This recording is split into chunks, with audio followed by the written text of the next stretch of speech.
Hi student, good morning. Student, आज physics में पढ़ते हैं। फिजिक्स में एक चैप्टर पढ़ते हैं काइनेमेटिक्स। कौन से चैप्टर पढ़ते हैं? काइनेमेटिक्स। काइनेमेटिक्स में पढ़ते हैं रेस्ट एंड मोशन। किसी भी बॉडी को कब रेस्ट में बोलेंगे, कब मोशन में बोलेंगे। अगर उसको हम रेस्ट और मोशन को देखें तो क्या बोलता है कि if body does not change its position as time passes it is at rest. Means कोई बॉडी अगर अपनी पोजीशन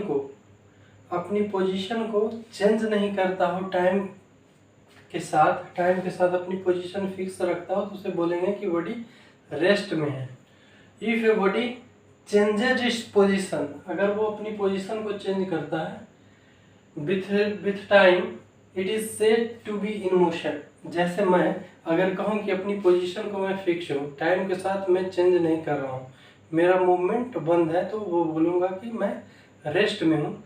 अगर अपनी पोजीशन को टाइम के साथ चेंज करता हूँ तो मैं बोलूँगा कि खुद को मैं मोशन में हूँ।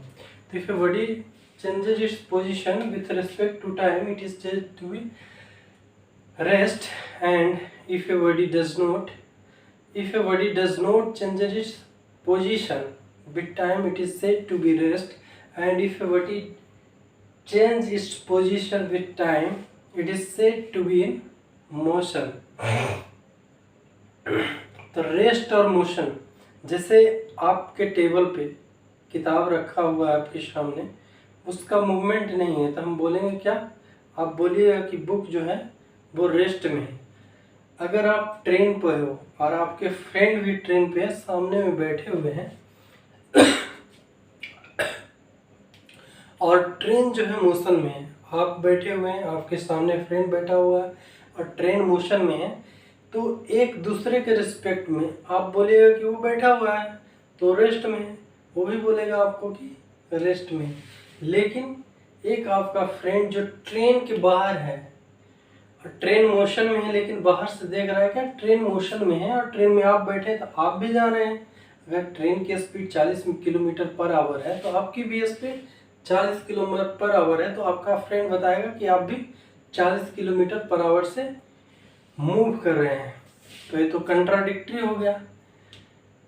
मतलब खुद जब देख रहे हैं तो रेस्ट में है, कोई और देख लिया तो क्या हो गया? मोशन में हो गया। तो रेस्ट और मोशन को समझने के लिए, मतलब रेस्ट और मोशन जो डिफाइन होता है वो विथ रिस्पेक्ट टू ऑब्जर्वर, मतलब ऑब्जर्वर ही बताता है कि वो रेस्ट में है कि मोशन है।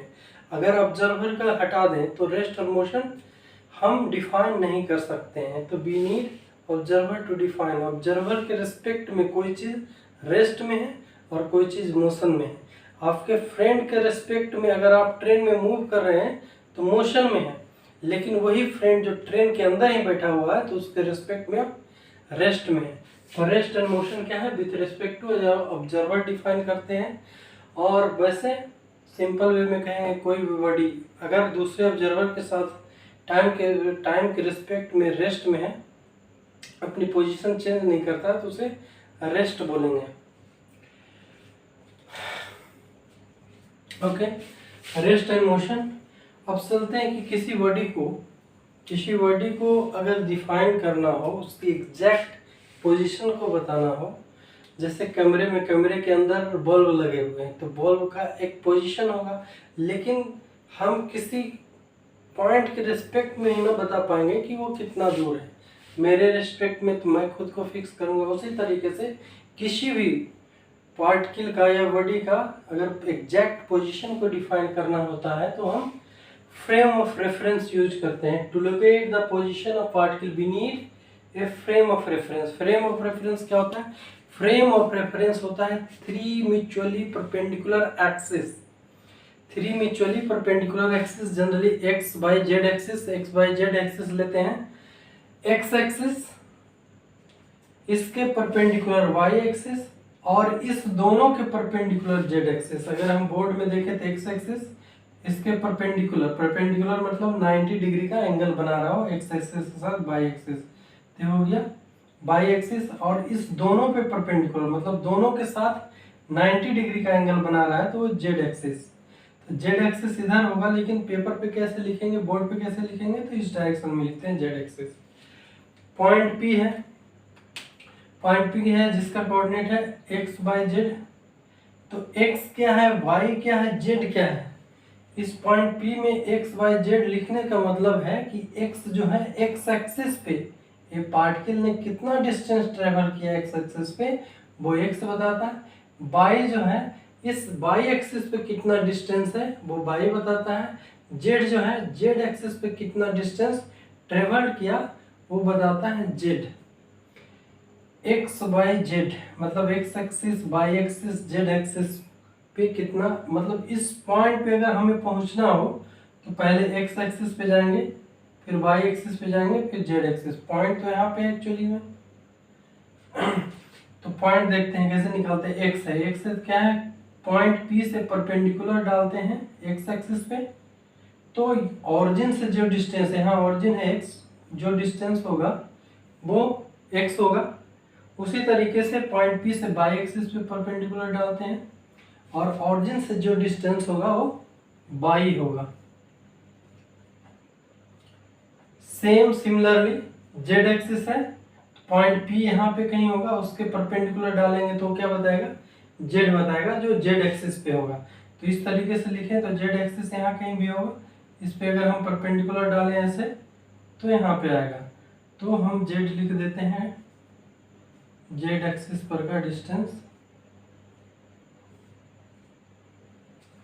यहाँ पे ऑरिजिन है, ऑरिजिन का कोई कोऑर्डिनेट पूछेगा तो क्या बताएंगे, 0 0 0, मतलब ये ऑरिजिन यहाँ से स्टार्ट ही होता है, x axis, y axis, z axis. तो x पे, x एक्सिस पे कितना डिस्टेंस 0, y एक्सिस पे भी 0, z एक्सिस पे भी 0। तो x y z का कोऑर्डिनेट क्या होगा, x का ऑरिजिन का कोऑर्डिनेट क्या होगा 0 0 0। अगर हम यहाँ पे देखेंगे, एक एग्जाम्पल के तौर पे लेते हैं, कोई पॉइंट दिया हुआ है P 1 2 3, 1 2 3 अगर मीटर में है, 1 2 3 अगर मीटर में है पॉइंट P का, तो इससे हम क्या समझेंगे, इससे हम समझेंगे कि x एक्सिस पे जो डिस्टेंस ट्रेवल है, अगर मीटर में है तो x एक्सिस पे हम कितना डिस्टेंस ट्रेवल करेंगे 1, 2 क्या बताएगा, y एक्सिस पे कितना डिस्टेंस ट्रेवल करेंगे 2 मीटर है तो 2 मीटर, 3 क्या बताएगा कि z एक्सिस पे कितना डिस्टेंस ट्रेवल करेंगे 3। तो यहाँ ये पॉइंट है तो इस पॉइंट से हम क्या डालेंगे, परपेंडिकुलर डालेंगे। इधर x पे आया 1, इस पे परपेंडिकुलर डालेंगे इस पॉइंट पे, तो y पे आया क्या, ऑरिजिन से 2, और z पे परपेंडिकुलर डालेंगे तो z एक्सिस पे क्या आया 3।